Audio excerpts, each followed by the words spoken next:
हे कृष्ण, शुरू हो रहा है परम पवित्र पुरुषोत्तम मास। देखा जाए तो इस महीने का प्रथम नाम जो है सो अधिक मास के नाम से जाना जाता है। नाम से स्पष्ट है, अधिक मास मतलब एक्स्ट्रा मंथ, एक अलग ही महीना, एक एक्स्ट्रा महीना। वैदिक गणना के अनुसार से ये हमारा समय सूर्य और चंद्रमा के गति के अनुसार से चलती है। सूर्य और चंद्रमा के गति के अनुसार चलती है। जो सूर्यमान और चंद्रमान नाम के दो प्रकार के कैलेंडर के नाम से विख्यात है और ये अभी भी प्रचलित है और बहुत ही पूर्व से चला आ रहा है। आज का जो कैलेंडर है वो तो भिन्न है। आज का जो कैलेंडर है उसे जॉर्जियन कैलेंडर के नाम से जाना जाता है और ये पाश्चात्य देश के सभ्यता के अनुसार है। परंतु हमारी समय की गणना सूर्य की गति और चंद्र की गति के अनुसार से होती है। किसी भी धार्मिक कार्य के लिए जो दिन तैयार होते हैं अथवा शादी विवाह के लिए जो मांगलिक कार्य के लिए दिन तैयार होते हैं वो इन सूर्य और चंद्रमा के गति के अनुसार होते हैं। तो सूर्य और चंद्र गति करती है और चंद्रमा की गति जो है, सूर्य और चंद्र दोनों गति करते हैं और चंद्रमा की गति जो है सूर्य से थोड़ी सी धीमी है। इसीलिए चंद्रमा की गणना के अनुसार एक महीना 29 दिन और 14 घंटे का होता है। वैसे सूर्य की गणना के अनुसार एक महीना करीब 30 दिन और 14 घंटे का होता है। अब देखें तो एक दिन का गैप हो रहा है। तो इस प्रकार चंद्रमा का एक साल की परिक्रमा 354 दिन में लगभग हो जाता है और सूर्य के अनुसार 365 दिन लगभग में पूरा होता है। तो इस एक महीने के गैप जो होता है उसे पुरुषोत्तम मास कहते हैं, अधिक मास कहते हैं। जो अधिक मास है जिसकी गणना नहीं होती है और इसलिए इस प्रकार किया जाता है ताकि सूर्य और चंद्रमा, सूर्य का कैलेंडर और चंद्रमा के कैलेंडर के बीच में जो अंतर हुआ था, जो गैप उत्पन्न हो गया था, उस गैप को बराबर कर दिया जाए, दोनों को संतुलित कर दिया जाए। इसलिए इस प्रकार की व्यवस्था है। और फिर से इसको बराबर में लाने के लिए सूर्य की गति को रीसेट किया जाता है। जो वैदिक गणना के अनुसार इस काल को लगभग 3 साल में एक बार रीसेट किया जाता है। 3 साल में एक महीना चंद्रमा जो है सूर्य से पीछे छूट जाता है और दोनों को संतुलित करने के लिए इस अधिक मास का निर्माण किया जाता है। अब ये तो हुए साइंटिफिकल और ज्योग्राफिकल बातें, परंतु वास्तविक में देखा जाए तो यह भगवान की इच्छा थी। भगवान ने देखा कि व्यक्ति लगातार 12 महीने तक काम करते रहता है। इन लोगों के पास भजन करने का, भक्ति करने का समय नहीं। इसलिए भगवान ने 3 साल में एक बार इस अधिक मास का निर्माण कर दिया। भगवान के मन में ऐसा विचार आया। हमारे वैदिक कैलेंडर में इस साल 13 महीने होंगे, लेकिन गिनती सिर्फ 12 महीने ही होगी। ये पूरा का पूरा एक्स्ट्रा मंथ है। तो भगवान यह महीना मात्र और मात्र जप, भजन करने के लिए, हरिनाम संकीर्तन करने के लिए, जप करने के लिए, कथा करने के लिए मानव समाज को एक गिफ्ट के तौर पे दे दिया है। ऐसा वर्णन है पुराणों में भी। सभी महीनों के एक अधिष्ठाता देवी और देवता होते हैं। जैसे गंगा देवी नदी के रूप में बहती है, परंतु उस गंगा देवी का भी एक मूर्तिमान स्वरूप है। उसी प्रकार से ये महीने हैं लेकिन उनका एक मूर्तिमान स्वरूप है। जैसे कार्तिक, ज्येष्ठ, इन सब का क्या एक मूर्तिमान स्वरूप है। तो एक दिन ये सारे महीने मूर्तिमान होकर आपस में बैठकर मीटिंग कर रहे थे, चर्चा करने के लिए अपनी खूबियों के विषय में। अरे भाई कार्तिक, तुम्हारी क्या महिमा है?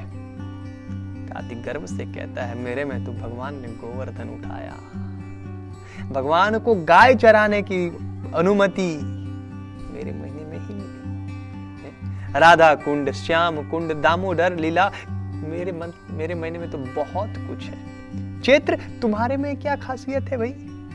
अरे मेरे में तो भगवान श्री रामचंद्र साक्षात प्रकट हुए, भाद्र तुम्हारी क्या है? भाद्र मास कहते हैं कि अरे पता नहीं, साक्षात भगवान श्री कृष्णा मेरे महीने में तो जन्म हुआ, मेरे महीने में तो प्रकट हुए। इस प्रकार सभी महीने अपनी अपनी महिमा बता रहे थे। 12 महीनों ने बताया, उन महीनों के साथ अधिक मास ही बैठा था। अधिक मास से पूछा गया कि आपकी क्या महिमा है? उसने कहा मेरे में तो कुछ नहीं है, ना कोई वार है, ना कोई तिथि है, ना कोई उत्सव त्योहार, कुछ भी नहीं है। ऐसा कोई तिथि भी नहीं है जिसमें कोई पवित्र कार्य किया जाए।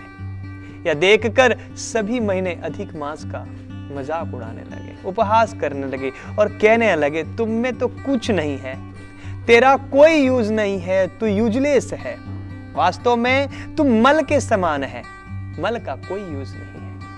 और मल मास कहकर चिढ़ाने लगे। इस प्रकार उस दिन से इसका एक और नाम रखा गया मल मास, इसलिए इसका दूसरा नाम मल मास है। इस प्रकार अधिक मास, मल मास बहुत दुखी हुए, बहुत दुखी हुए। और पुराणों में ऐसा वर्णन है कि कहीं वो नारद जी के पास गए तो कहीं वो डायरेक्ट भगवान के पास गए। ये नारद जी इन्हें लेकर भगवान विष्णु के पास गए। भगवान विष्णु के पास गए, भगवान विष्णु को सारी व्यथा कह के सुनाया। और भगवान विष्णु अधिक मास को लेकर, भगवान विष्णु ने जब इनकी व्यथा को सुना तो बोले चलो मैं तुम्हें कहीं और लेके जाता हूं। भगवान विष्णु इस अधिक मास को लेकर आध्यात्मिक जगत वैकुंठ गोलोक वृंदावन में गए।